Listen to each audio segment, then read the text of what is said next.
এভাবেই আফগানিস্তানে ব্যাপক হামলা চালিয়েছে পাকিস্তান। এরই মধ্যে কমপক্ষে 133 জন আফগান সেনা নিহত হয়েছেন।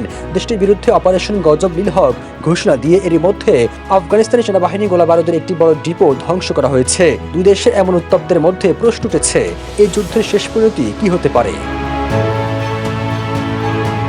পাকিস্তানের প্রতিরক্ষা মন্ত্রী খাজা আসিফ সামাজিক যোগাযোগ মাধ্যম এক্স পোস্টে জানান, আমাদের ধৈর্যের বাঁধ ভেঙে গেছে, এখন আপনাদের সঙ্গে আমাদের কেবল যুদ্ধ হবে। পাকিস্তানের সেনাবাহিনী সাগর থেকে ভেসে আসেনি, আমরা আপনাদের প্রতিবেশী, আপনাদের মতিগতি আমরা খুব ভালোভাবে জানি। খাজা আসিফ এক্সে এই বার্তা পোস্ট করার কয়েক ঘন্টার মধ্যে আফগানিস্তানের রাজধানী কাবুল এবং পাকতিয়া ও কান্দাহার প্রদেশে সামরিক বাহিনীর স্থাপনাগুলোকে লক্ষ্য করে অপারেশন গজব নীল হক শুরু করে পাকিস্তান। এসব তথ্য প্রকাশ করেছে পাকিস্তানি সংবাদ মাধ্যম দ্য ডন।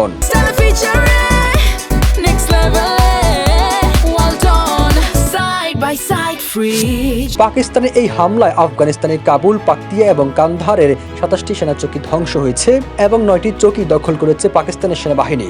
এক্স বার্তায় পাকিস্তানের প্রধানমন্ত্রী শেহবাজ শরীফের বিদেশি সংবাদ মাধ্যম বিষয়ক মুখপাত্র মোশাররফ জাইদি জানান, পিএফ এর হামলা ইতিমধ্যে আফগান সেনাবাহিনীর 2টি সেনা হেডকোয়ার্টার, 3টি ব্রিজ হেডকোয়ার্টার, 2টি গোলাবারুদের ডিপো, একটি লজিস্টিক ঘাঁটি, 3টি ব্যাটালিয়ন হেডকোয়ার্টার, 2টি সেক্টর হেডকোয়ার্টার, 80টির বেশি ট্যাঙ্ক এবং বিপুল সংখ্যক সাজোরা যান ধ্বংস হয়েছে।